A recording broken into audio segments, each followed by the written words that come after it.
Morgan Housel's The Psychology of Money. Have you heard the tale of Ronald Read, a janitor who died in 2014 with $8 million in savings? Yes, you heard correctly. Also, he did not inherit any money or win the jackpot. He simply made regular savings throughout his life and let compounding work its magic. The lesson is that your financial behavior often matters more than your intelligence. Even if you don't work on Wall Street or have a Harvard degree, you can still become wealthy by simply doing morally. Financial success is not a science, as Morgan Housel notes. It's a soft skill where what you know doesn't matter as much as how you behave. Hey there, this is the Financial Fortune, and in this video, we will talk about 5 takeaways from Morgan Housel's The Psychology of Money. Please don't forget to leave a like, click subscribe if you haven't already, and hit the notification bell to be notified whenever we release new videos. Let's get started. First takeaway. Pay the price. Consider that you desire a lovely new watch. You visit the store to look at the collection. You really want to do something that will wow both the attractive woman you're dating and your buddies. Now you either pay for the watch or just steal it and run. I bet that you would pick option number 1. You would pull out your card and swipe it, acting morally. The important thing is that you are aware that purchasing a new watch has a price. The same is true of investing. It has a price as well. What would you say to your partner and children? Could you stand in front of them knowing you might have jeopardized their future? Would you still believe that it is a good idea to purchase a stock using your whole net worth? This is obviously an extreme example, but even if your investing strategy is less extreme than going all in on Netflix, you'll still have to deal with volatility. Consider purchasing an S&P 500 index fund in 1980. Your investment portfolio would still have to endure roughly 13 years of decline from its peak. And after 8 months, it decreased by 50%. Investing in the stock market is a great thing. It makes it possible to build money, unlike a few other methods. It doesn't come for free, so don't attempt to fool yourself. Volatility is something that all investors must accept as the price of a more promising future. Second takeaway, never enough. Give someone a $2 million bonus and they may be fine until they learn that the person next to them received a $2 million bonus. At that point, they may become ill for the remainder of the year. 2 things that capitalism excels at are creating riches and stirring up jealousy. The desire to outperform your peers, friends, and neighbors might motivate you to work hard and strive to truly make it. Of course, being inspired to work harder and produce more worthwhile work is a wonderful thing, but social comparison may also make us feel weak. You would need to make roughly $500,000 per year to be in the top 1% of US income earners. What am I trying to say here?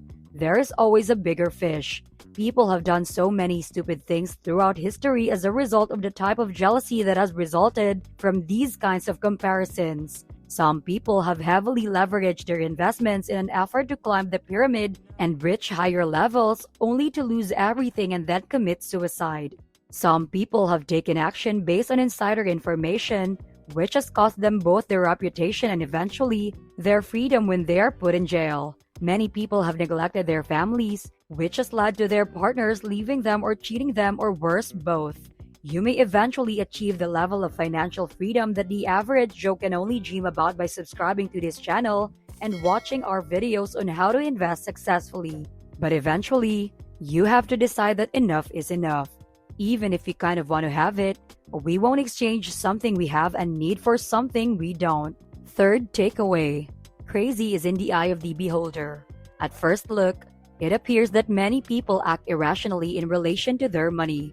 Some people spend money extravagantly on extravagant stuff while others keep it hidden under their beds. But it's important to keep in mind that everyone has a different background, including different parents, different childhoods, different life experiences, and different educational backgrounds. All of this results in various viewpoints and ideals. Morgan offers the example of lottery tickets in the book. The lowest income households in the US spend more than $400 a year on the lottery, which may seem absurd to you but makes perfect sense to me. This is 4 times the highest income group's average. Add to this the finding that more than a third of Americans are unable to save $400 for an emergency. Do they buy lottery tickets with their emergency fund? What a ridiculous idea, huh? However, as individuals, we do not share the same worldview. Consider it from their point of view, they frequently lack the education necessary to have a successful career, so they are unable to save much money, live paycheck to paycheck, cannot afford a nice vacation or a new car, and cannot afford to send their kids to college without incurring significant debt. Their method of getting into the fantasy that many of us already inhabit is purchasing a lottery ticket. They purchase more lottery tickets than we do because of this. Maybe that's not insane after all. So how does this improve your ability to invest? One benefit of accepting your uniqueness is that it helps us resist the urge to imitate an investment plan or portfolio that doesn't align with our own objectives. For instance, because we place a greater emphasis on becoming rich than staying rich, our risk profile may be higher than that of a billionaire. The billionaire's portfolio may not be the best fit for your objectives. Recognizing differences can also make it easier for us to decline investments that fall outside of our area of expertise. You'll be able to navigate your way through life and understand our society better if you can appreciate and understand the opinions of others. Fourth takeaway, Peekaboo. What ties the financial crisis, COVID-19, the Great Depression, and World War II together? All of these occurrences had a significant impact on the financial markets, changed our society, and were significantly difficult to predict. Author Nassim Taleb would refer to these events as black swans. A black swan is defined as first an anomaly. Nothing has happened in the past may logically suggest that the occurrence might still happen. Second, it has a significant impact. And third, after the fact, it can be explained. Human nature leads us to believe that we ought to have been able to predict it from the beginning. An interesting fact is that if you had invested in the S&P 500 index 20 years ago but had missed the 4 best stock market days, your return would have been 164% rather than 291%. That represents a significant change.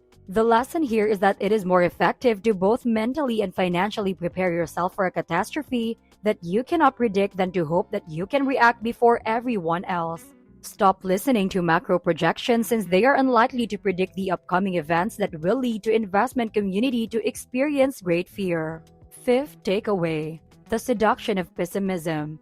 If I were to list all the reasons why the market will crash later this year, mentioning the enormous U.S. governmental debt, the possibility that stimulus checks will bring back inflation, and perhaps even something about new strains of COVID-19, you would probably be intrigued and might come away with a rather pessimistic assessment of where the market cycle is at the moment. Instead, if I were to give you scenarios of how life expectancy is increasing, sustainable energy is becoming more affordable, or computing power is skyrocketing, you would probably just shrug your shoulders and not give it any thought.